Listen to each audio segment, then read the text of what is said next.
అందరికీ నమస్కారమండి. Welcome to my channel.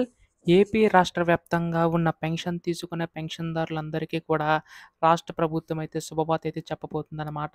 So, రేపటి నెల నుంచి మనకి ఈ యొక్క పెన్షన్ తీసుకునే వారందరికీ కూడా రాష్ట్ర ప్రభుత్వం పెన్షన్ నిధులనేవి అయితే విడుదల చేయబోతుందండి.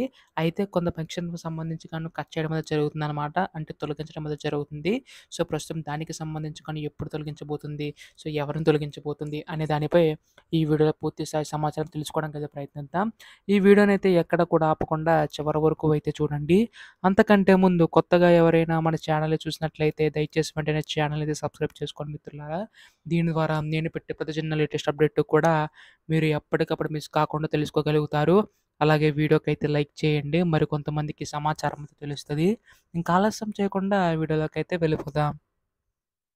సో, ప్రస్తుతం ఏపీ రాష్ట్ర ప్రభుత్వం మనకి ఈ యొక్క పెన్షన్‌దారులందరికీ కూడా దేశంలో ఎక్కడ లేని విధంగా మనకి పెన్షన్ అందిస్తుంది కదండీ! ఏపీ రాష్ట్ర ప్రభుత్వం అయితే. అయితే ప్రస్తుతం మనకి ఇక్కడ 4 విధాలుగా పెన్షన్‌లనేవైతే పంపిణీ చేస్తుంది కదండీ! ఏపీ రాష్ట్ర ప్రభుత్వం. అంటే మనకు రూ. 4,000 పెన్షను, రూ. 6,000 పెన్షను, దివ్యాంగుల పెన్షన్ చూసుకున్నట్లయితే 10,000, 15,000 వరకు కూడా రాష్ట్ర ప్రభుత్వం అందించబోతుందండి. అయితే రాష్ట్ర ప్రభుత్వం ఇందులో మనకి బోగస్ పెన్షన్‌లు ఎక్కువున్నాయని చెప్పేసి రాష్ట్ర ప్రభుత్వం గుర్తించడం అనేది జరుగుతుందనమాట. ఇప్పటికే రాష్ట్ర ప్రభుత్వం తనిఖీలనేవి నిర్వహించిందండి. ఈ యొక్క పెన్షన్ పథకం సంబంధించి గాను. సో, ప్రస్తుతం రాష్ట్ర ప్రభుత్వం వాటన్నిటిని కూడా ఎవరైతే బోగస్ పెన్షన్‌లున్నాయో, సో, ఏవైతే ఉన్నాయో అవన్నీ కూడా తొలగించడం అయితే జరుగుతుందండి.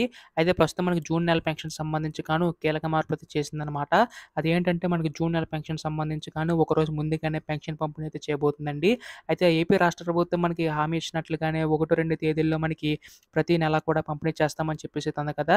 అయితే మనకి ఒకటో, రెండో తేదీల్లో మనకి సెలవు దినంగా వస్తే మాత్రం ఒకటో తేదీ ముందు రోజు అంటే 30 గాని, 31 గాని మనకు అందిస్తుందండి.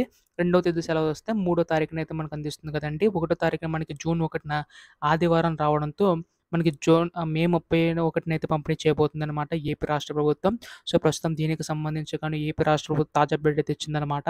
అయితే ప్రస్తుతం దీనికి సంబంధించి గాని చూసుకున్నట్లయితే మనకి ఈ యొక్క అధికారులందరికీ కూడా మనకి ఈ యొక్క టైమింగ్స్ అయితే మార్పులయితే చేసిందండి. సో, ఉదయం మనకి 5 గంటలకే కాకుండా మన 7 గంటల నుంచి పంపిణీ చేసే విధంగా మనకైతే అమలు చేయబోతుందనమాట. సో, దీని ద్వారా మనకి పెన్షన్‌దారులు, అధికారులు కూడా ఇబ్బంది పడకుంటారని చెప్పేసి రాష్ట్ర ప్రభుత్వం భావించి నిర్ణయం తీసుకుందండి. సో, ఇటువంటి లేటెస్ట్ అప్డేట్స్ అన్నీ కూడా మిస్ కాకుండా తెలుసుకోవాలనుకుంటే వెంటనే ఛానెల్ అయితే సబ్స్క్రైబ్ చేసుకోండి. ధన్యవాదములు. జై హింద్.